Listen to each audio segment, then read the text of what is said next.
lady, I have another question. So I've been in a really good place and this has really been working, and I've been trying to clear and clean my vibrations and have had a lot of manifestations thanks to that. And so I'm understanding all this a little better.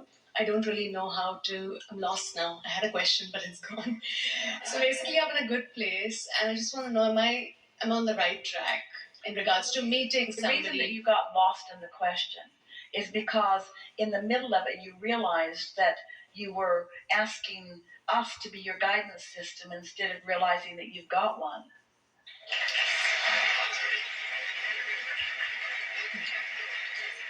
Think about it. So let's say you live life and you get this really big question, and then you find somebody that you think has the answer, and so you ask your really big question to this person who has this really big answer, but you can't hear it. And the reason you can't hear the answer to a really big question or the solution to a really big problem is if the problem or the question are dominant, then you're not in the receiving mode of the answer. The vibration of the question and the vibration of the answer are very different frequencies. And the difference between a problem and a solution, very different frequencies. And so you can't get there from there. Isn't that interesting? And so you save up your questions and you save up your questions and you're ready to ask them, but unless you're in the receiving mode, nothing makes sense anyway. You are in a position now where you are more likely to receive than you've ever been before, because we've appealed to your logic and we've explained the laws of the universe, and you've come along in this way that you are understanding that it is a vibrational world and you understand your emotions. We don't want to replace your guidance system with our answers to your questions.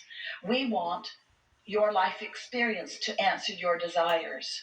We want you to be ready for what you're ready for, and to be happy that you're ready for what you're ready for, and to accept that what you're ready for is enough. You're not ready for all of this, but you're ready for that. That's enough. And you know why it's enough? It's got to be, because you can't get anything more than you're ready for. So you've got to make what you're ready for enough. It has to be all right. It has to be enough. So your friend says, "Did you get it yet?" "I'm so happy." "No, I asked, did you get it yet?" "I'm just feeling so good about it." "Did you get it?" "I feel really good. I'm really on the path." "Oh, you're still on the path." "No, I'm really on the path." "How do you know?" "Because I feel so good. I feel so good. I feel exhilarated. I've got a lot of energy. I wake up, I want to go. Things are good for me. Things are good for me anyway. When you can say and mean things are good for me anyway, without the manifestation, oh, the manifestation is a sure thing. But if things aren't good because I don't have the manifestation, you're stuck. You're stuck for as long as things are not good until you have the manifestation. I say that a lot of times, I feel like that, and then a lot of times the response that I get from people is like, "What are you talking about? Just, you're in your own bubble, you're in your own zone." I like staying in that zone though. It's a good place. Well, the nice thing is when your relationship with your own inner being is what's dominant, and you don't let your relationship with other people be what's dominant. Sometimes, in fact, we could say this is true of all of you. To some degree or another, some of you more than others, and you're going to recognize it as we say it. Because you are born uplifters. So often, when you're interacting with someone and sensitive to how they feel, or even you think you know what they think, but you're sensitive to how they feel, you keep getting an impulse to satisfy their desire before your own. Think about it. So you're scrambling around trying to do what you think they, like someone invites you to dinner and you've had a really busy day and you really just want to stay in, but you've said no the last couple of times and you don't want them to get their feeling hurt. And so you're more sensitive to what they may feel than about doing what's best for you. Have you ever had that experience? So you're not paying attention to your own guidance and you're not being true to yourself. You're being true to what you think they want. But the thing that's tricky about that is you really don't know what anybody else wants. And so you get all scrambled and then you feel resentful about the demands they make on you. And you know, the majority of what you are calling the demands that others are making on you, they're not making demands on you. You're just more sensitive to their impulse than you are your own. That was a big piece right there.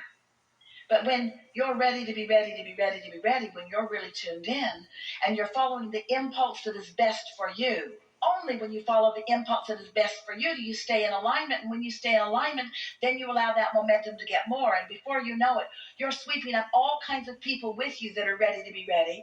And you're having a lot of fun with a lot of people. And you're not feeling any resentful about setting your own desires aside while you're trying your best to do something that you can't do, which is fulfill the desires of others. Sometimes, in your attempt to be really agreeable to others, you teach them away from their own guidance system. You teach them that if they pout, you'll do what they want. And so then they never learn how to be satisfied until they get everything that they want in terms of manifestation. Isn't that interesting?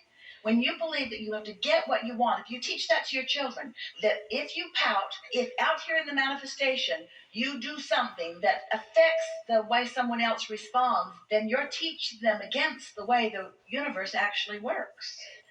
And you're making them attractive co-creative partners with people that operate out of need and out of service and out of responsibility rather than out of love and out of alignment and out of inspiration and impulse. You see what we're getting at? Does that make sense to you? It's so fun, isn't it? Isn't it fun to feel your emotions? And isn't it fun to feel them improve? And isn't it fun to feel a powerful, positive emotion? And isn't it delicious to watch what that brings next? You don't quite know it yet, but you will after you meditate a little bit. You'll know. Once you get that first powerful impulse and you watch where it leads, you'll understand the power of a neutral thought as compared to the power of a contradicted thought. You'll feel true leverage come. You'll feel the advantage of a small thought, meaning not much momentum, and a big thought with a lot of momentum. A big thought with a lot of momentum causes a lot of bluster, it causes a lot of movement, it causes a lot of action, and it causes a big mess, and it doesn't get anybody closer to what they want.